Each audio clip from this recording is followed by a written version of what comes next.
হরে কৃষ্ণ। আজকে আমরা মোহিনী একাদশী ব্রত মাহাত্ম্য কথা জানব।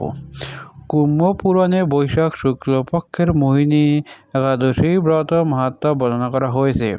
মহারাজ যুধিষ্ঠির বললেন, হে জনার্দন, বৈশাখ শুক্লপক্ষিয়া একাদশী কি নাম, কি ফল, কি বিধি, এ সকল কথা আমার নিকট বর্ণনা করুন। উত্তরে ভগবান শ্রীকৃষ্ণ বললেন, হে ধর্মপুত্র, আপনি আমাকে যে প্রশ্ন করেছেন, পূর্বে শ্রী রামচন্দ্রও বশিষ্ঠের কাছে এই একই প্রশ্ন করেছিলেন। তিনি জিজ্ঞাসা করেছিলেন, হে মুনিবর, আমি জনক নন্দিনী সীতার বিরহজনিত কারণে বহু দুঃখ পাচ্ছি। তাই একটি উত্তম ব্রতের কথা আমাকে বলুন, যার দ্বারা সর্ব পাপ ক্ষয় ও সর্ব দুঃখ বিনষ্ট হয়। এই কথা শুনে বশিষ্ঠদেব বললেন, হে রামচন্দ্র, তুমি উত্তম প্রশ্ন করেছ। যদিও তোমারই নাম গ্রহণেই মানুষ পবিত্র হয়ে থাকে, তবু লোকের মঙ্গলের জন্য তোমার কাছে সর্বশ্রেষ্ঠ ও পরম পবিত্র একটি ব্রতের কথা বলছি। বৈশাখ মাসের শুক্লপক্ষিয়া একাদশী মোহিনী নামে প্রসিদ্ধ।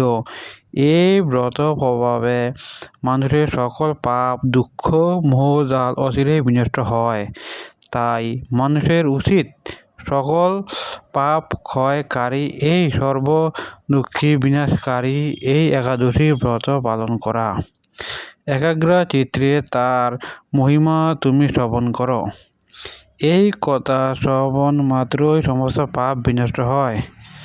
পবিত্র সরস্বতী নদীর তীরে ভদ্রাবতী নামে এক সুবসনা নগরী ছিল।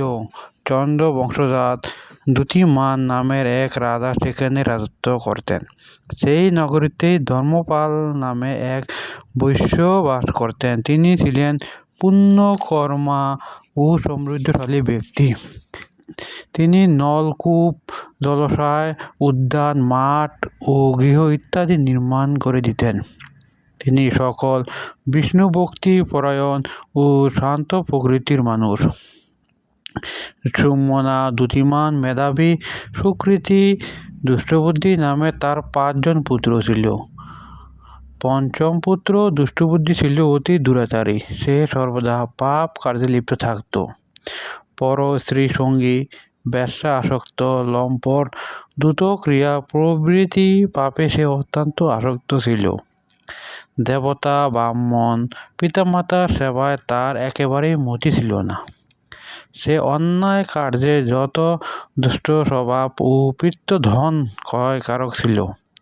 সবসময় সে অভক্ষ ভক্ষণ, সুরাপানে মত্ত থাকত। পিতা ধনপাল একদিন পথ চলছিলেন। হঠাৎ তিনি দেখতে পেলেন দুষ্টবুদ্ধি এক বেশ্যার গলায় হাত রেখে নিঃসংকোচে ঘুরে বেড়াচ্ছে। তার নির্লজ্জ পুত্রকে এভাবে চৌরাস্তায় ভ্রমণ করতে দেখে তিনি অত্যন্ত মর্মাহত হলেন। এই কুস্বভাবের দর্শন ক্রুদ্ধ হয়ে তিনি তাকে গৃহ থেকে বার করে দিলেন। তার আত্মীয় স্বজনও তাকে পরিত্যাগ করল। সে তখন নিজের অলঙ্কারাদি বিক্রি করে জীবন অতিবাহিত করত। কিছুদিন এইভাবে চলার পর অর্থভাব দেখা দিল। ধনহীন দেখে সেই বেশ্যাগণও তাকে পরিত্যাগ করল। অন্ন বস্ত্রহীন দুষ্টবুদ্ধি ক্ষুধা তৃষ্ণায় অত্যন্ত কাতর হয়ে পড়ল। অবশেষে নিজের গ্রামে সে চুরি করতে শুরু করল। একদিন রাজপ্রহরী তাকে বন্দী করল, কিন্তু পিতার সম্মানার্থে তাকে মুক্ত করে দিল। এইভাবে কয়েকবার সে ধরা পড়ল, ছাড়া পেল, কিন্তু তবু সে চুরি করা বন্ধ করল না। তখন রাজা তাকে কারাগারে বন্ধ করে রাখলেন। বিচারে সে কষাঘাত দণ্ডভোগ করল। কারাভোগের পর অন্যান্য উপায়ে দুষ্টবুদ্ধি বনে প্রবেশ করল। সেখানেও সে পশুপাখি বধ করে তাদের মাংস ভক্ষণ করে অতি দুঃখে পাপময় জীবন যাপন করতে লাগল। দুষ্কর্মের ফলে কেউ কখনো সুখী হতে পারে না। তাই সেই দুষ্টবুদ্ধিও দিবারাত্রি দুঃখ শোকে জর্জরিত ছিল। এইভাবে অনেক দিন অতিবাহিত হলো। কোনো পুণ্য ফলে সহসা একদিন সে কুসুণ্ডিনী ঋষির আশ্রমে উপস্থিত হলো।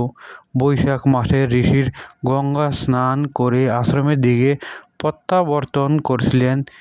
শোকাকুল দুষ্টবুদ্ধি তার সম্মুখে উপস্থিত হইল। ঘটনাক্রমে ঋষির বস্ত্র হতে এক বিন্দু জল তার গায়ে পড়ল। সে জল স্পর্শে তার সমস্ত পাপ দূর হলো। হঠাৎ তার শুভ বুদ্ধি উদয় হলো। ঋষির সামনে সে কৃতাঞ্জলি লুটপুটে প্রার্থনা করতে লাগলো, হে ঋষি শ্রেষ্ঠ, যে পুণ্য প্রভাবে আমি এই ভীষণ দুঃখ যন্ত্রণা থেকে মুক্তি লাভ করতে পারি তা কৃপা করে আমাকে বলুন।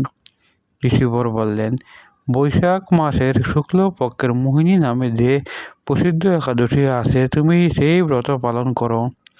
এই ব্রতের ফলে মানুষের বহু জন্মার্জিত পর্বত পরিমাণ পাপরাশি ক্ষয় হয়ে থাকে। মহামণি বশিষ্ঠ বললেন, কুসুণ্ডিনী ঋষির উপদেশে শ্রবণ করে প্রসন্ন চিত্তে দুষ্টবুদ্ধি সেই ব্রত পালন করল।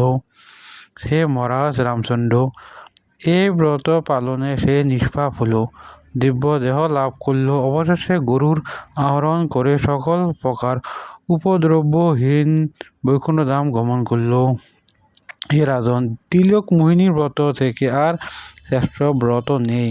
যজ্ঞ, তীর্থস্থান, দান ইত্যাদি কোনো পুণ্যকর্মই এই ব্রতের সমান নয়। এই ব্রত কথা শ্রবণ কীর্তনে সহস্র গোদানের ফল লাভ হয়। হরে কৃষ্ণ।